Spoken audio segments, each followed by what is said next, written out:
ಅವ್ರ ಮೇಲೆ ಆಪಾದನೆ ಬಂದಾಗ ಒಂದ್ ನಿಮಿಷ ಬಿಡ್ಲಿಲ್ಲ, ರಾಜೀನಾಮೆ ಕೊಟ್ರು. ಜಾರ್ಜ್ ಫರ್ನಾಂಡಿಸ್ ಅವರು ಅವ್ರ ಮೇಲೆ ಆಪಾದನೆ ಬಂದಾಗ ಒಂದ್ ನಿಮಿಷ ಬಿಡ್ಲಿಲ್ಲ, ರಾಜೀನಾಮೆ ಕೊಟ್ರು. ರಾಮಕೃಷ್ಣ ಹೆಗಡೆ ಅವರು, ನಿಮ್ಗೊಂದು ಕಾನೂನು ಅವ್ರಿಗೊಂದು ಕಾನೂನಾ? ನಿಮ್ಗೊಂದು. ಹಾಗಾದ್ರೆ ನಾಗೇಂದ್ರನ ಯಾಕಪ್ಪ ರಾಜೀನಾಮೆ ಕೊಡ್ತೀರಿ?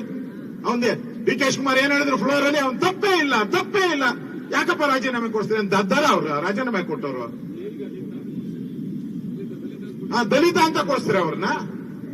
ದಲಿತರು ರಾಜೀನಾಮೆ ಕೊಡಬಹುದು. ಎಷ್ಟಿ ನಾಗೇಂದ್ರ ದಲಿತರು ಅವನ್ ರಾಜೀನಾಮೆ ಕೊಡಬೇಕು, ಸಿದ್ದರಾಮಯ್ಯ ರಾಜೀನಾಮೆ ಕೊಡಬಾರ್ದು. ಯಾವ ನ್ಯಾಯಪ್ಪ? ಒಂದೇ ಸರ್ಕಾರ, ಒಂದೇ ಮಂತ್ರಿಮಂಡಲ, ಒಂದೇ ದುಡ್ಡು ಹೊಡೆದಿರೋದು. ಅವನ್ ಪಾಪ ಅವಾಗ ಜೈಲಿಗೆ ಹೋಗ್ಬಿಟ್ಟವನೆ. ಇದೇ ಅವ ನ್ಯಾಯ? ಒಂದೇ ಕ್ಯಾಬಿನೆಟ್ ಅಲ್ಲಿ ಎರಡು ರೀತಿ ದ್ವಂದ್ವ ಮಾಡ್ತಾ ಇದ್ದಾರಲ್ಲ, ಎರಡು ನಾಲಿಗೆ. ಇದನ್ನ ಜನ ಕೇಳ್ತಾ ಇರೋದು. ನಾಗೇಂದ್ರನ್ಗೊಂದು ಕಾನೂನು, ಸಿದ್ದರಾಮಯ್ಯನವ್ರಿಗೊಂದು ಕಾನೂನು. ಯಾಕೆ? ತಪ್ಪಲ್ವಾ ಅಂತ ಜನ ಬೀದಿಯಲ್ಲಿ ಮಾತಾಡ್ತಾ ಇದ್ದಾರೆ.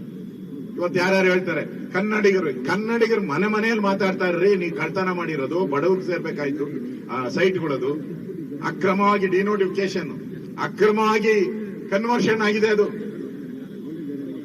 ಅಕ್ರಮವಾಗಿ ದಲಿತರ ಜಮೀನದು. ನೀವು ತಗೊಂಡಿದ್ದು 5 ಲಕ್ಷಕ್ಕೆ, ಕೇಳ್ತಾ ಇರೋದು 62 ಕೋಟಿ. ಯಾರಾನ ಹಂಗೇನಾನ ಯಾವ್ದಾನ ಸ್ಕೀಮ್ ಇದ್ರೆ ಹೇಳ್ರಿ, ಯಾರಾನ 5 ಕೋಟಿಗೆ 62 ಕೋಟಿ ಬರಂಗಿದ್ರೆ ಎಲ್ಲರೂ ಅದರಲ್ಲಿ ಹಾಕ್ಬಿಡ್ತೀರಿ. ಯಾವ್ದಾನ ಇದರಲ್ಲಿ 5 ಲಕ್ಷಕ್ಕೆ 5,95,000 5 ಲಕ್ಷ 95,000 ತಗೊಂಡಿದ್ದ ಜಮೀನು 62 ಕೋಟಿಗೆ ಹೆಂಗಪ್ಪ ಹೋಗ್ತದೆ? ಯಾವ್ದಾನ ಹಂಗೆ ಶೇರ್ ಬಜಾರ್ ಇದ್ರೆ ಹೇಳ್ಬಿಡಿ.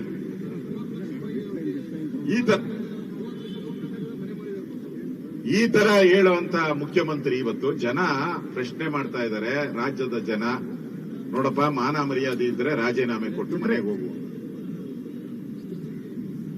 ಇದು ರಾಜ್ಯದ ಜನ, ಇದು ಬಿಜೆಪಿಯ ಹೋರಾಟ, ಇದು ಜೆಡಿಎಸ್ಸಿನ ಹೋರಾಟ. ನಾವು ಹೋರಾಟ ಮಾಡಿದ ಫಲವಾಗಿ ಒಂದು ವಿಕೆಟ್ ಬಿದ್ದಿದೆ. ಮಂತ್ರಿ ಒಬ್ಬರು ರಾಜೀನಾಮೆ ಕೊಟ್ಟಿದ್ದಾರೆ. ಇನ್ನು ಮುಖ್ಯಮಂತ್ರಿ ರಾಜೀನಾಮೆ ಕೊಡೋವರೆಗೂ ನಮ್ಮ ಹೋರಾಟ ನಿಲ್ಲಲ್ಲ. ಇದು ಹೋರಾಟ ಮುಂದುವರಿಸ್ತೀವಿ ನಾವು. ಇದರಿಂದ ರಾಜ್ಯದ ಜನತೆಗೆ ಒಳಿತಾಗಬೇಕು. ರಾಜ್ಯದ ಜನ ಲೂಟಿ ಆಗೋದನ್ನ, ಈ ಲೂಟಿಕೋರರನ್ನ ಜನ ಯಾವುದೇ ಕಾರಣಕ್ಕೂ ಕ್ಷಮಿಸಲ್ಲ. ಈ ಲೂಟಿಕೋರರಿಗೆ ಶಿಕ್ಷೆ ಆಗಬೇಕು, ಈ ಲೂಟಿಕೋರರಿಗೆ ಪನಿಷ್ಮೆಂಟ್ ಆಗಬೇಕು. ಇದು ಬಿಜೆಪಿಯ ಹೋರಾಟವನ್ನ ನಾವು ಮಾಡ್ತಾ ಇದ್ದೀರಿ. ಇವತ್ತು ಗವರ್ನರ್ ಅವರನ್ನ ಏನ್ ಆದಿ ಬೀದಿಗಳಲ್ಲಿ ನೀವು ಸುಡ್ತಾ ಇದ್ದೀರಲ್ಲ, ಇದು ಸಂವಿಧಾನಕ್ಕೆ ಮಾಡದಂತ ಅಪಚಾರ. ನೀವು ಸಂವಿಧಾನಕ್ಕೆ, ಆ ಚೇರ್ಗೆ, ಅವರೊಬ್ಬರು ದಲಿತ ಕುಟುಂಬದಿಂದ ಬಂದಂತವರು, ಅವ್ರನ್ನ ಏಕವಚನದಲ್ಲಿ ಬೋಧನೆ ಮಾಡ್ತೀರಾ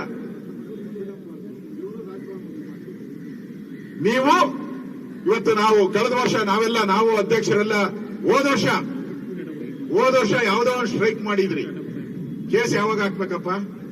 1 ವಾರದಲ್ಲಿ ಕೇಸ್ ಹಾಕ್ಬೇಕು ನಮ್ಮ ಮೇಲೆ, ಇಲ್ಲ 1 ತಿಂಗಳಲ್ಲಿ ಹಾಕ್ಬೇಕು, ಇಲ್ಲ 6 ತಿಂಗಳಲ್ಲಿ, 1 ವರ್ಷ ಆದ್ಮೇಲೆ ಇವಾಗ ಕೇಸ್ ಹಾಕ್ತಾ ಇದ್ದಾರೆ ಪ್ರತಿಭಟನೆಗೋಸ್ಕರ. ಇದು ನಿಮ್ಮ ದ್ವೇಷದ ರಾಜಕಾರಣ. ನೀವ್ ಹೇಳ್ತಾ ಇದ್ದೀರಾ ಬಿಜೆಪಿ ಅವ್ರದ್ದು ಅದೇನೇನೋ ಎಲ್ಲ ತೆಗಿತೀರಿ ಅಂತ. ಎಷ್ಟು ದಿನ ಇರ್ತೀರಪ್ಪ ತೆಗಿಯಕ್ಕೆ? ಎಷ್ಟು ದಿನ ಇರ್ತೀರಾ ನೀವು? How many days, how many months, ಎಷ್ಟು ದಿನ ಇರ್ಬೋದು ನೀವು? ಈಗಾಗಲೇ ನಿಮ್ದ ಬಾಳೆಲ್ಲ ಈಚೆಗೆ ಬಂದಿದೆ ನಿಮ್ದೆಲ್ಲ. ಎಷ್ಟು ದಿನ ಇರ್ತೀರಾ?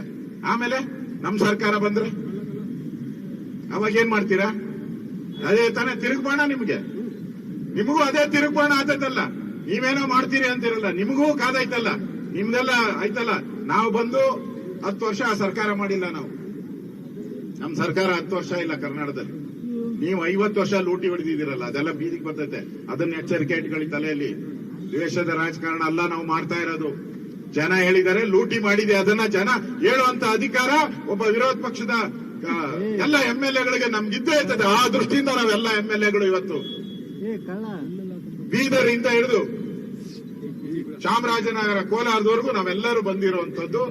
ಜನಕ್ಕೆ ಏನ್ ಹೇಳ್ತಾ ಇದ್ದಾರೆ, ನ್ಯಾಯ ಸಿಗ್ಬೇಕು. ಆ ನ್ಯಾಯಕ್ಕೋಸ್ಕರ ಜನರ ಪರವಾಗಿ ನಾವು ಧ್ವನಿಯನ್ನ ಎತ್ತಿದಿರಿ. ಆ ದೃಷ್ಟಿಯಿಂದ ನಮ್ಮ ಹೋರಾಟ, ಈ ಹೋರಾಟಕ್ಕೆ ಇವತ್ತು ಒಂದು ರೀತಿ ಜಯ ಸಿಕ್ಕಿದೆ. ಮುಂದಿನ ದಿನಗಳಲ್ಲಿ ನ್ಯಾಯಾಲಯ ಏನು ಆದೇಶ ಕೊಡ್ತೈತೆ ಆ ಪ್ರಕಾರ ನಾವು ಕಾನೂನಾತ್ಮಕವಾಗಿ ನಡೆಯುವಂತ ಕೆಲಸವನ್ನ ನಾವು ಕೂಡ ಮಾಡ್ತೀರಿ. ಕಾಂಗ್ರೆಸ್ ಅವರು ನೀವು ಮಾಡಿ. ಈ ಹೋರಾಟ ಎಲ್ಲ ಮಾಡಿದ್ರೆ ಗಲಾಟೆ ಎಬ್ಬಿಸಿದ್ರೆ ಕೊನೆಗೆ ಇಲ್ಲಿ ರಾಜ್ಯದಲ್ಲಿ ರಾಷ್ಟ್ರಪತಿ ಆಡಳಿತನೇ ಬರೋದು. ಅದನ್ನ ಎಚ್ಚರಿಕೆಯನ್ನ ಇಟ್ಕೊಂಡು ನೀವು ನಡೆಯನ್ನ ಮಾಡಬೇಕು ಅನ್ನೋ ಮಾತನ್ನ ಈ ಸಂದರ್ಭದಲ್ಲಿ ಹೇಳಿ, ಮುಖ್ಯಮಂತ್ರಿ ಕೂಡಲೇ ಒಂದ್ ಕ್ಷಣನೂ ಕೂಡ ಇಷ್ಟೆಲ್ಲ ಆದ ಮೇಲೂ ಕೂಡ ಮುಖ್ಯಮಂತ್ರಿಗಳು ಒಂದ್ ಕ್ಷಣನೂ ಕೂಡ ಒಂದ್ ನಿಮಿಷನೂ ಕೂಡ ಅಧಿಕಾರದಲ್ಲಿ ಕೂತ್ಕೊಳ್ಳುವಂತ ನೈತಿಕತೆಯನ್ನ ಕಳ್ಕೊಂಡಿದ್ದಾರೆ. ಕೂಡಲೇ ರಾಜೀನಾಮೆ ಕೊಡಬೇಕು ಅಂತೇಳಿ ನಾವು ಆಗ್ರಹವನ್ನ ಮಾಡೋ ಮುಖಾಂತರ ಇವತ್ತು ನಾವು ಮಹಾತ್ಮ ಗಾಂಧೀಜಿಯವರ ಪ್ರತಿಮೆ ಅಡಿಯಲ್ಲಿ ನಾವು NDA ಹೋರಾಟವನ್ನ ಮಾಡ್ತಾ ಇದ್ದೀರಿ.